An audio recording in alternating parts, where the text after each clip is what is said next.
potensi penguatan hingga ke 680. Ini memberikan DSNG pelemahan hingga ke 400. Halo teman-teman, kembali pada update kita kali ini. Kita akan membahas saham-saham di sektor CPO.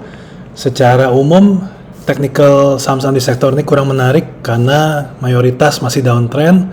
Kita belum melihat adanya pembalikan arah di mayoritas saham-saham di sektor ini. Jadi kita lebih baik wait and see, tapi kita akan diskusi lebih detail mengenai hal ini.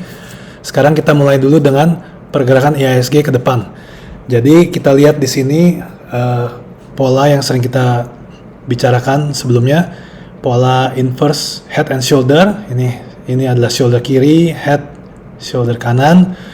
Jadi target penguatannya sudah tercapai di sini di garis hitam yang kita gambarkan. Saat ini kita antisipasi IHSG akan bergerak seperti panah biru ini, jadi naik turun beberapa kali.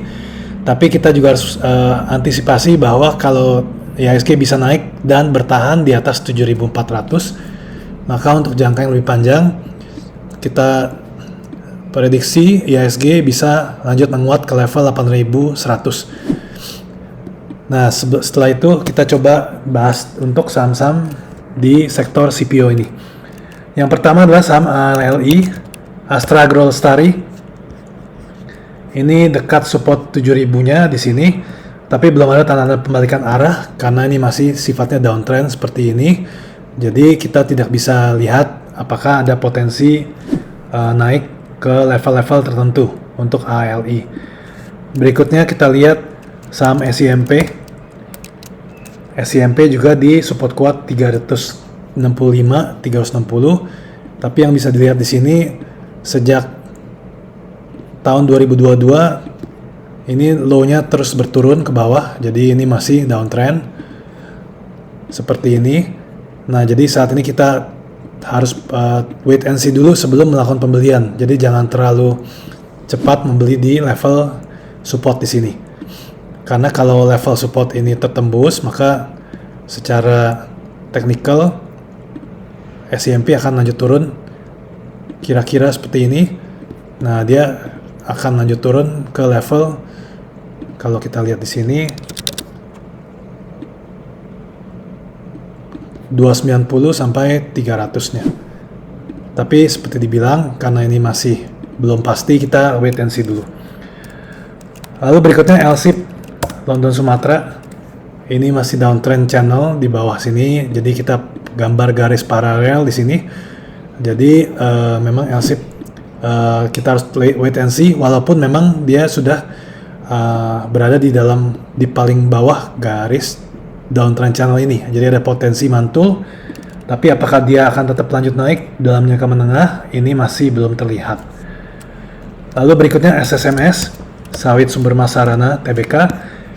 Secara jangka menengah sejak Juni 2023 kita lihat ini pola bullish sebenarnya, pola falling wedge, tapi karena dia belum tembus di lingkaran biru di sini sekitar level 1050, jadi belum bisa dianggap sebagai pola bullish, jadi kita harus wait and see. Lalu berikutnya kita lihat saham CSRA, Cisadane Sawit Raya.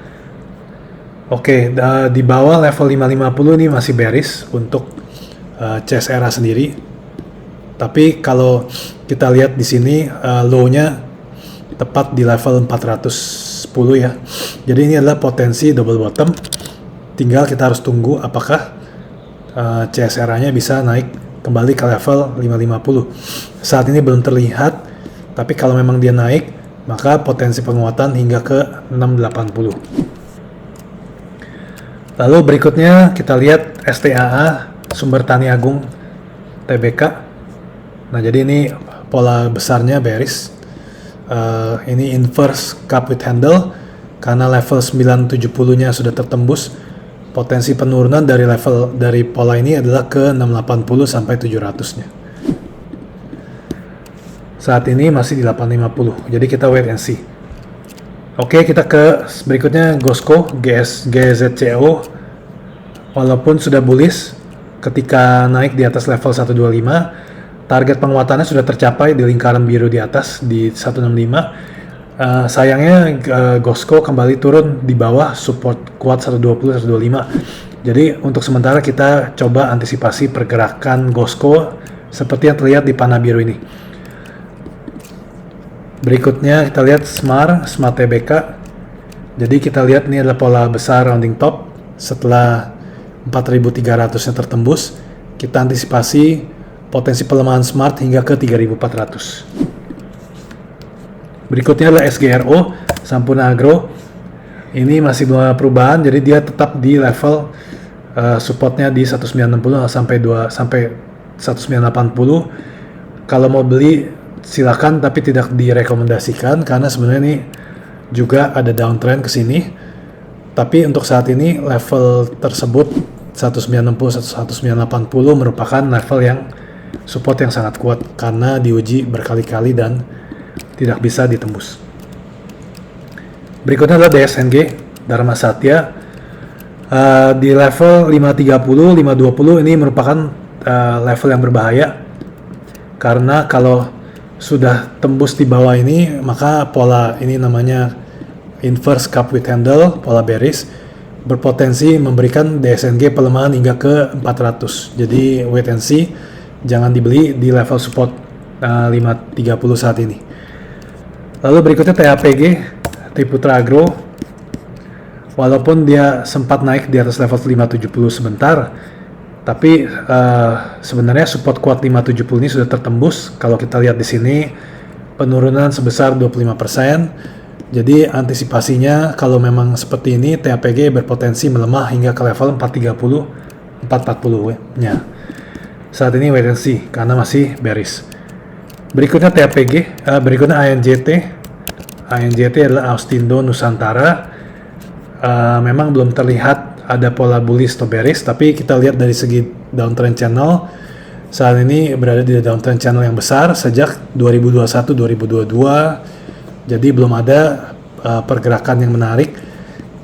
Yang harus diwaspadai adalah kalau dia kembali turun ke channel downtrendnya, ini bisa turun all the way sampai ke 470. Jadi harus berhati-hati kalau memang terjadi penurunan ke downtrend channel di sini. Oke, terima kasih sudah mendengarkan. Ini adalah update teknikal di saham-saham sektor CPO. Sampai ketemu di video berikutnya.